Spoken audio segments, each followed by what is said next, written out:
Let's get ready to rumble!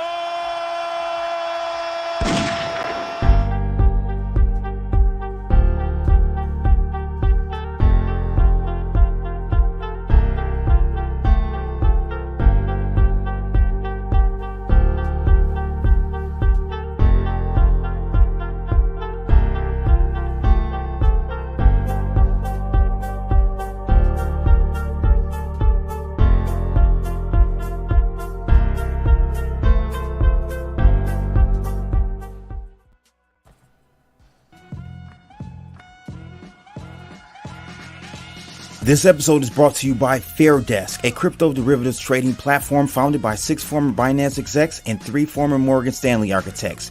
FairDesk is a company focused on building a platform that enables traders to profit from both rising and falling markets. Sign up today and CB will credit you up to $600 in trading funds. For more information, visit fairdesk.com, link in the description below.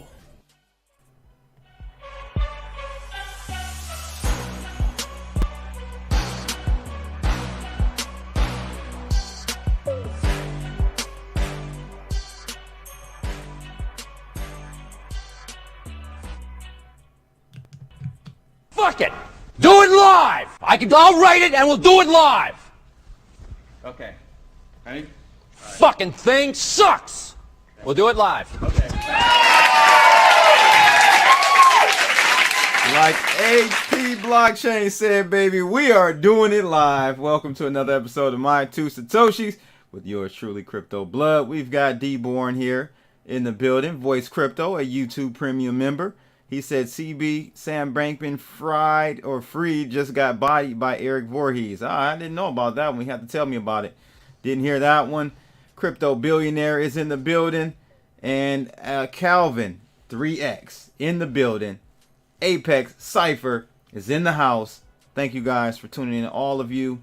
12 people we got in the building right now. Please jump on that stage really quickly. And you know what time it is. Smack those like booties for me, please. Yes, just like that. Hit them hard, hit them hard. Yeah, buddy. It's Friday, ladies and gents. Minho's in the building. We've got love. Peace to you, my friend. Yeah, man, it's Friday, guys. Doesn't mean anything for me. I work 7 days a week. I'm on the grind every day. So Friday doesn't really mean anything for me, but it might for you. So hope you guys are doing well. Let's get it cracking. Let's take a look at Rumble. Rumble is the place to be. I've got 12 subscribers now. Let's get those subscribers up, man. I'm trying to get to 100. I think I can start doing live streams. So once I get to 100, then I'll start doing some live streams for you guys, uncensored. It will be off the chain. We might start doing all the off the chain episodes over there. Crypto Rider in the building. Thank you for tuning in, my friend. And also, don't forget, FairDesk is the place to be. Make sure you guys get over to FairDesk because I have, they have a great Halloween special for you guys to participate in.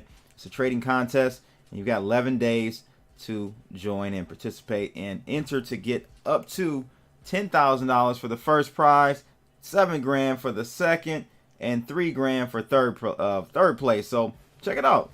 Might be something you're interested in, or if you're interested in trading and you want to trade with Bloodalytics, this is the place to do it. I give you guys 50% off discount if you sign up and fund your account with at least $1,000. I'll give you 50% off Bloodalytics. That's right, 50% off 6-month or 12-month subscriptions to Bloodalytics. And speaking of Bloodalytics, man, we're doing great. The last couple of weeks finally got some volatility. That's all we need. If it's volatility, there is highly accurate signals to be made or seen. So check us out, bloodalytics.com. Just had another person sign up last night. Shout out to him. So he'll be getting going real soon, hopefully today, though he missed a couple big moves this week. But hey, you got to start when you got to start, right? Last month we did 26.1% on a 4K size account at only 3x trading leverage. So check it out, bloodalytics.com. And I'll actually be on the 15th of November. The prices are going up, people. So make sure you take advantage of Bloodalytics now before the 15th of November, because those prices are going up significantly. Hello to all in the chat. Yes, indeed. Voice Crypto said they had a debate. SBF is trying to get DeFi to need. Oh my God. Well, you know why? Because in the DeFi world, there's more money to be siphoned off if it's a centralized operation. So he wants to like basically level the playing field, because he's more of a centralized exchange type of guy. That's where he's made all his billions. So DeFi is a direct threat to that business model. So of course he wants all DeFi exchanges to KYC and go compliant and all that. And listen, if there's a DeFi project or exchange that is in the United States, it will go that way, because this state, this country is not as free as you think.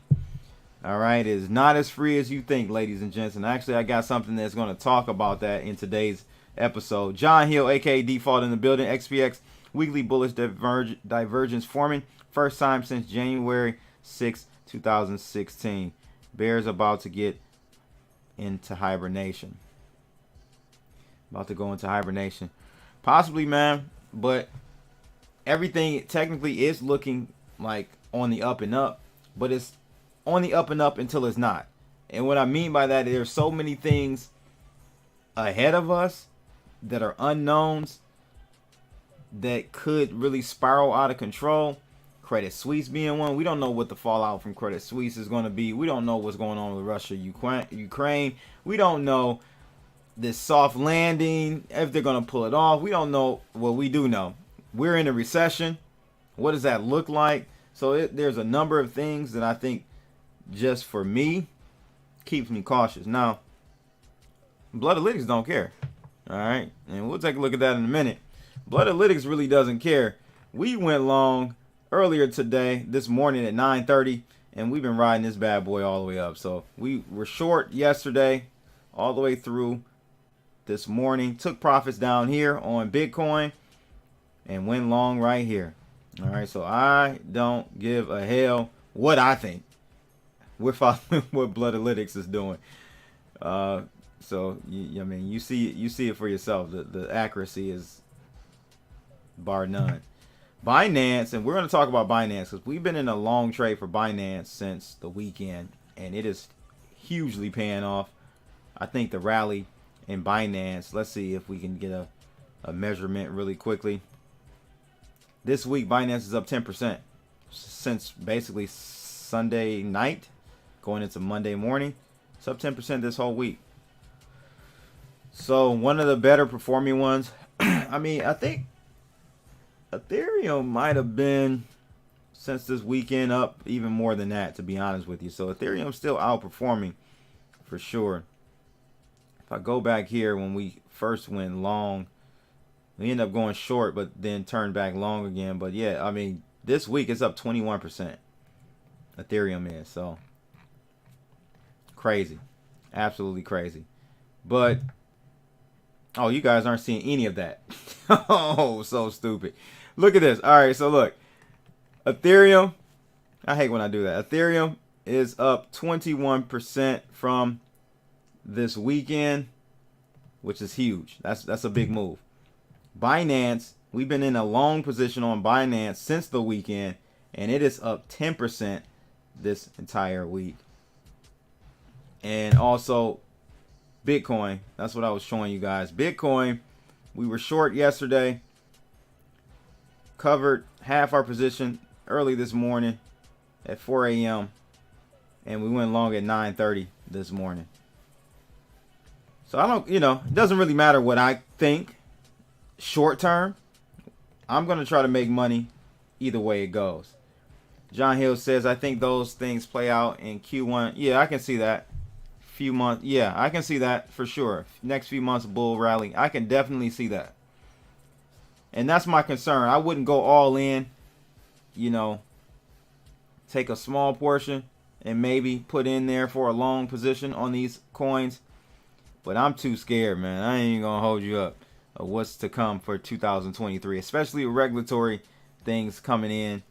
I told you guys multiple times, a little birdie told me that 2023 Q1 is going to be no good in regards to regulation in crypto, and it's probably going to show in the price of crypto as well.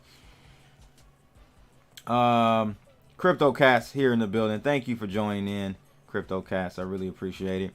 But yeah, that's, you know, we take a look at the My 2 Satoshi chart. As my man, as a G, from a G's perspective, said yesterday, 20,000 was holding.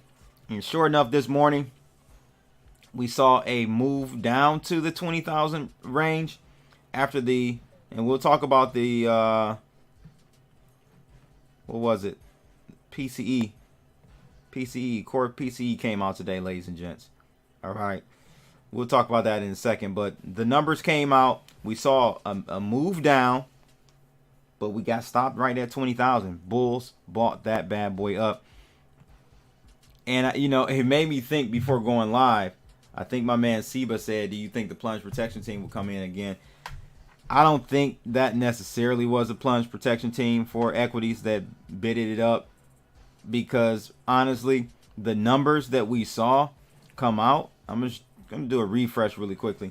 The numbers we saw come out for PCE this morning was on par with forecast. So you may say, well, isn't that bad news? Not really. It's actually, it is bad news, but it's good news. I told you. Good news is now bad news. Bad news is now good news. That is good news. 0.5%. It didn't, you know, come in hot, but it also didn't come in below. So that means that potentially there's room for the Feds to go ahead and slow down. All right. So if it would have came in lower, then maybe it would have been an additional rally. It would have really ran up. If it would have came in hot, then that would have been ultra good, and the markets would have tanked. So right there, Goldilocks, right in the middle number for PCE, quarter to quarter, and that gives you a green light to go up higher in the markets. Algos have taken over these equity markets, so hey, it is what it is. But yeah, that's where, you know, that's where we are right now. At this point, back above and outside of that channel, the infamous channel, the red zone is what I call it, the red zone. We're back outside the red zone. And I think this time we're going to blow past this 20,000, 21,000, I should say. That yellow dotted line, that's the marker to keep an eye out on. $21,000 Bitcoin. I think we head toward that this weekend. And if we get past it, man, we are going probably, let's see. I would say we would probably try to shoot for this area right here, $21,500 Bitcoin. All right, that's where we'll probably go over the weekend if we can get above 21,000 in the next day or so. Check that new home sales number. I didn't see that one. What did it come out as? Didn't see it, bro. But anyhow, let's move forward with today's episode. Stocks did very well today.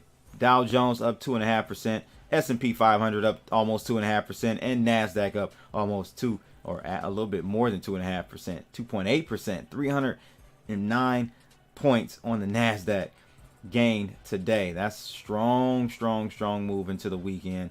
And maybe that is a little that is maybe a little plunge protection-ish. I don't know. PPT.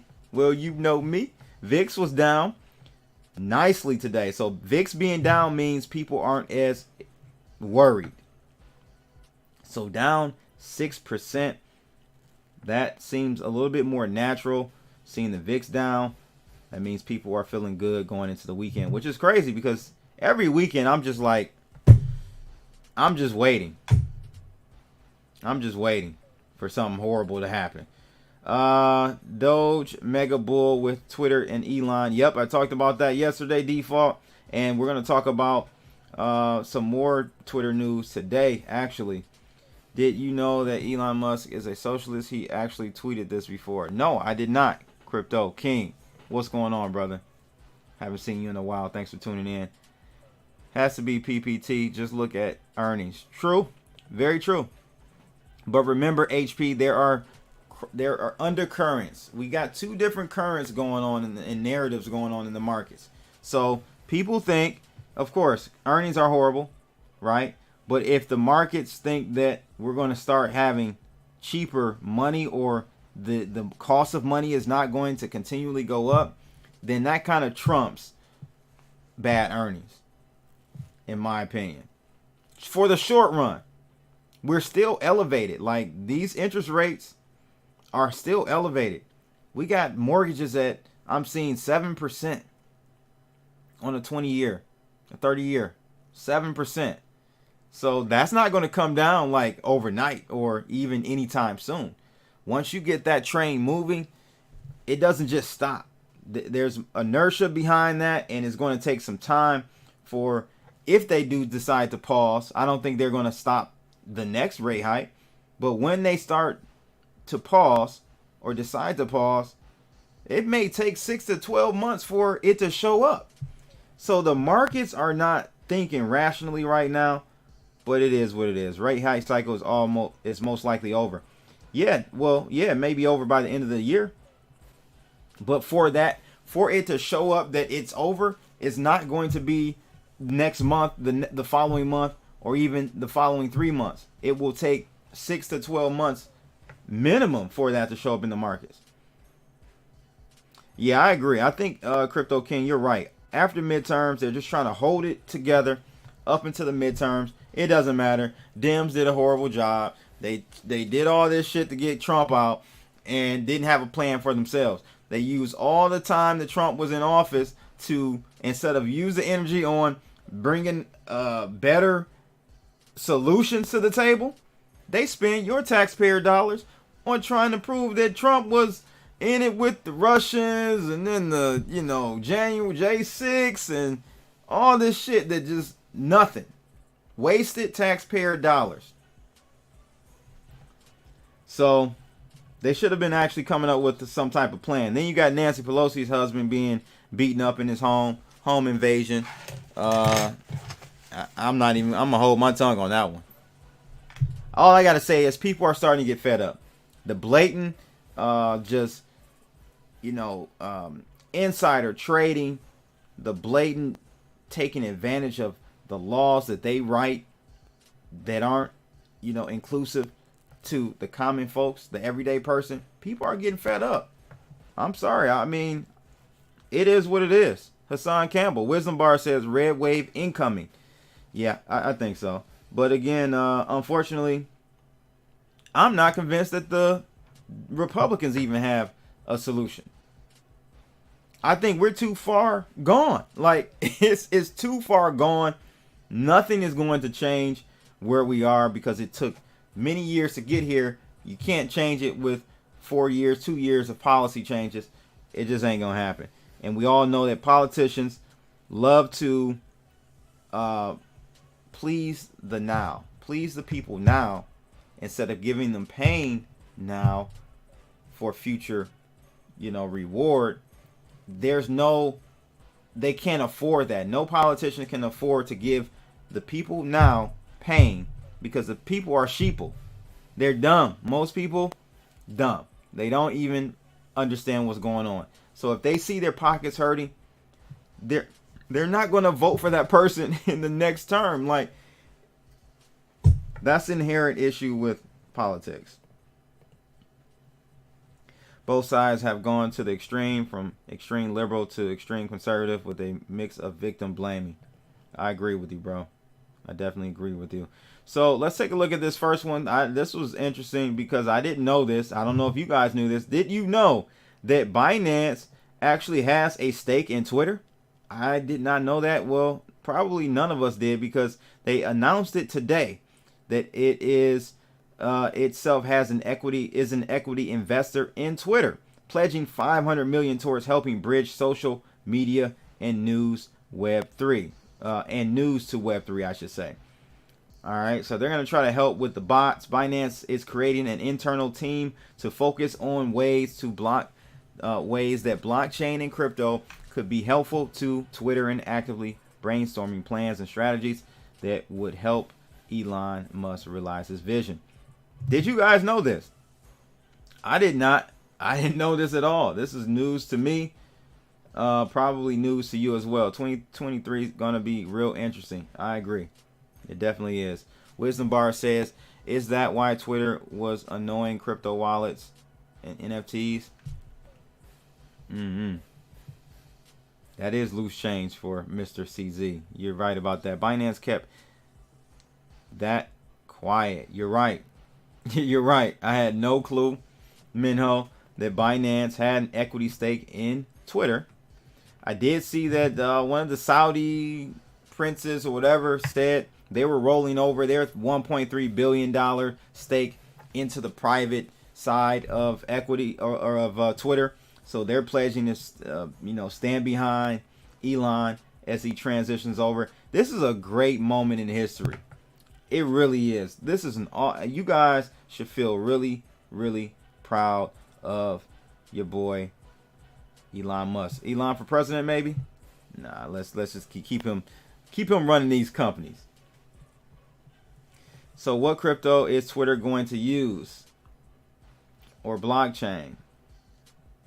I'm not sure, man.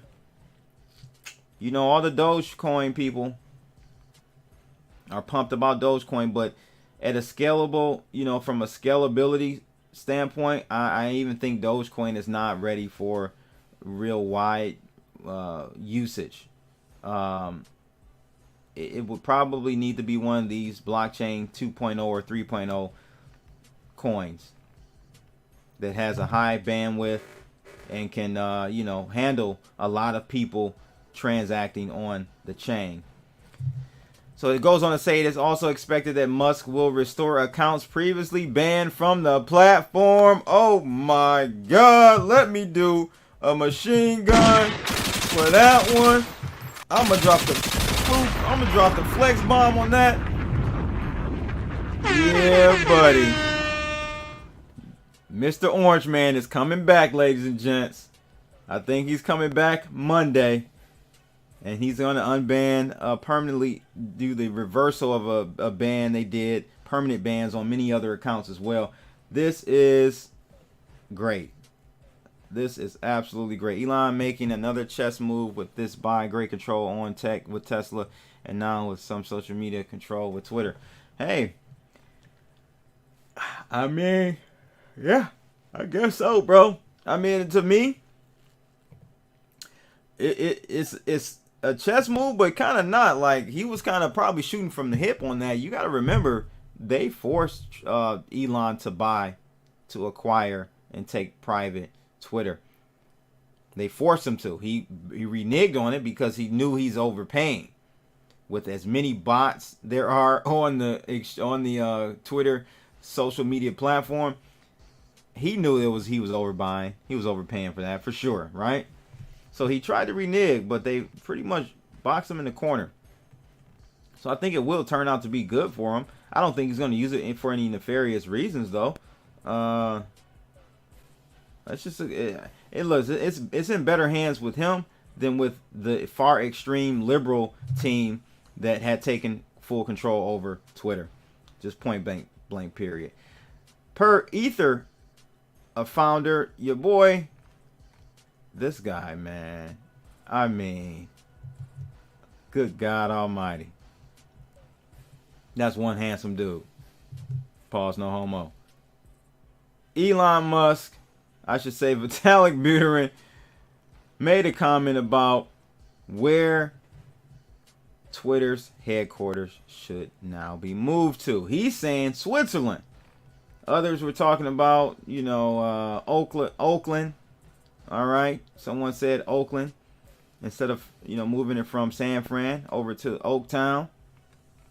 But Why Switzerland? Well, it's a known fact that Elon Musk is a proponent of free speech. Of course, towards the end of April, the executive outly contended on Twitter that he was against censorship. Alongside, he previously also stated that he wanted civilization to have a common digital town square, and said that he planned to clean up spam accounts and preserve the platform. So yeah, no, this is great, but this is what's pretty depressing to me.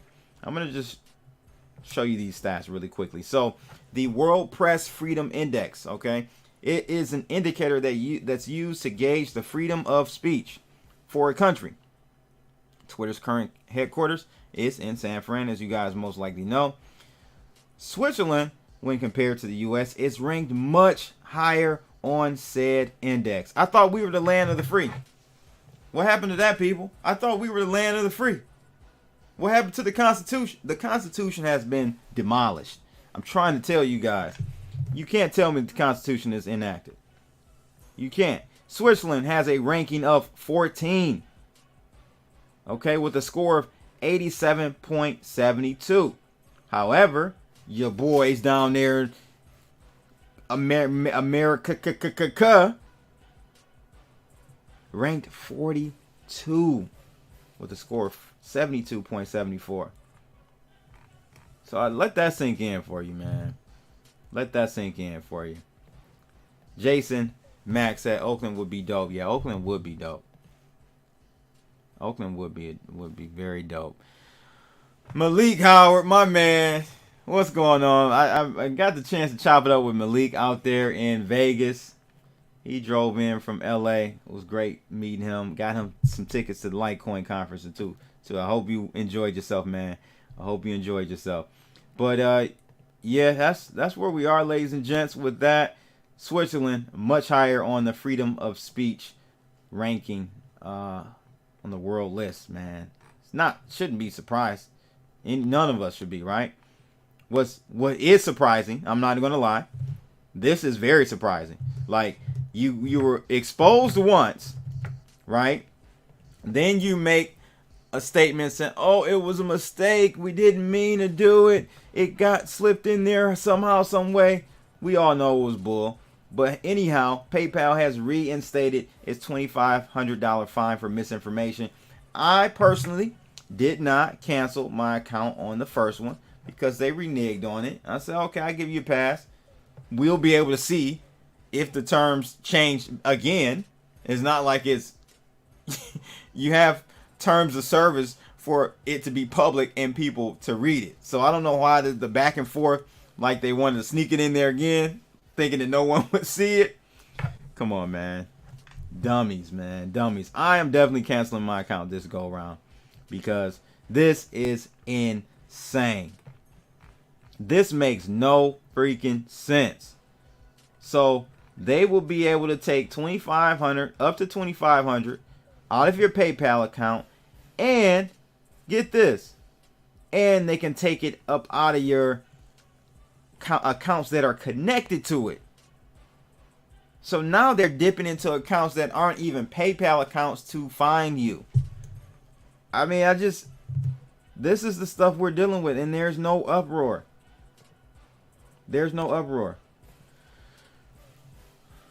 Eric C said, Twitter is a cesspool, no changing that.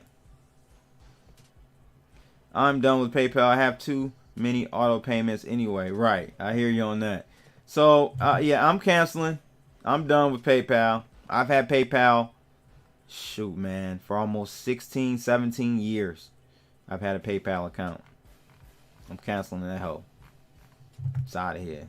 We're going to machine gun Kelly. Tear that bad boy up. It's done. I can't do it anymore. Like, I can't support this stuff, man. You know, I can't. So, lastly, really quickly, this is positive news, I think. $1.5 billion worth of Bitcoin shifted in largest single day outflow. So, you know, we've seen $1.5 billion worth of Bitcoin moved off of exchanges. And so, in my opinion, that is a bullish move, because if they're moving it off exchanges, that means that, hey, they have no plans to sell it. Okay. Now they could sell it on DeFi platforms, Blase Split. That's true, but an off ramp to actual fiat, no. So at least that could be. That's more bullish than bearish. I put it to you that way. So we do have the largest net outflow from exchanges in 6 months. So it said over 70,000 Bitcoin worth 1.5 billion left exchanges on October 26th. All right. So looks like we may be building the base for now in the crypto markets. 20K held pretty nicely this morning. It really did. And we're now outside of the channel once again, guys. So I would say we're possibly building a base. All right.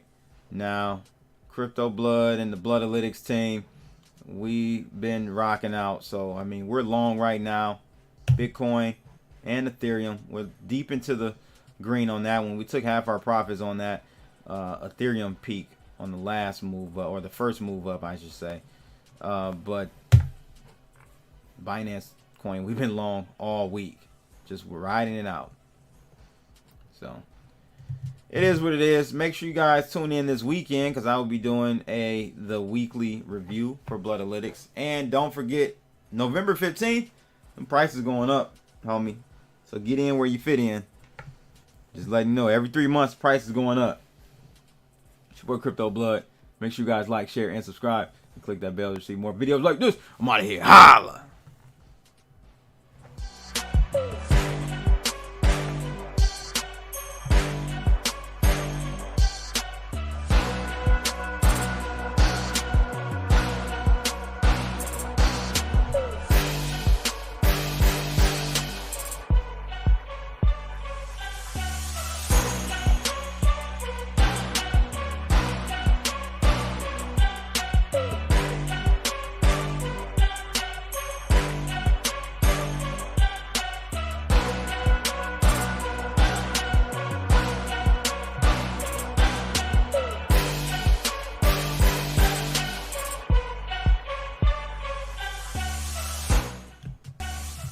Fuck it!